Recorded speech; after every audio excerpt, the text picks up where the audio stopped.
പലപ്പോഴായിട്ട് ലിഗമെന്റ് ഇഞ്ചുറീസിനെ പറ്റിയിട്ട് വീഡിയോ ചെയ്യുമ്പോഴും അതിനെ പറ്റിയിട്ട് നിങ്ങൾക്ക് അറിവ് പുതിയതായിട്ട് ലഭിക്കുമ്പോഴും സ്പോർട്സ് കളിച്ചാൽ അല്ലെങ്കിൽ ഫിസിക്കലി ആക്റ്റീവ് ആയിട്ടുള്ള കാര്യങ്ങൾ ചെയ്യുന്നവർക്ക് മാത്രമേ ലിഗമെന്റ് ഇഞ്ചുറീസ് ഉണ്ടാവൂ എന്ന് ഒട്ടും തന്നെ ആരും വിചാരിക്കേണ്ട. കാരണം കണ്ടിന്യൂസ് ആയിട്ട് ഇരുന്ന് ജോലി ചെയ്യുന്ന ആളുകൾക്കും അതുപോലെ തന്നെ ഫിസിക്കൽ എഫേർട്ട് യാതൊന്നും ഇല്ലാത്ത കാര്യങ്ങളൊക്കെ കണ്ടിന്യൂസ് ആയിട്ട് ഇരുന്ന് ചെയ്യുന്ന ആളുകൾക്കും ഒക്കെ ലിഗമെന്റ് ഇഞ്ചുറീസ് വരാനുള്ള ചാൻസ് വളരെ കൂടുതലാണ്. ഇതിന് കാരണം എന്ന് പറയുന്നത് ഫിസിക്കലി ആക്റ്റീവ് അല്ലാത്തത് കൊണ്ട് തന്നെ നിങ്ങളുടെ മസിൽസിലൊന്നും അധികം ബലം ഉണ്ടാവില്ല.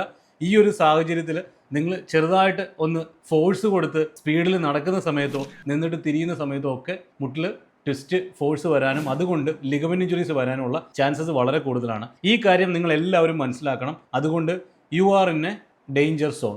ഇത് മനസ്സിലാക്കിയിട്ട് കണ്ടിന്യൂസ് ആയിട്ട് ഇരുന്ന് ജോലി ചെയ്യുന്ന എല്ലാവരും തന്നെ പ്രോപ്പറായിട്ടുള്ള എക്സസൈസസ് ചെയ്യുക, അല്ലെങ്കിൽ ഫിസിക്കൽ ആക്ടിവിറ്റി നിങ്ങളുടെ റുട്ടീനാക്കി മാറ്റുക. എങ്കിലും മാത്രമേ കൃത്യമായിട്ടുള്ള ഇഞ്ചുറീസിനെ പ്രിവെൻറ്റ് ചെയ്യാനായിട്ട് സാധിക്കുകയുള്ളൂ.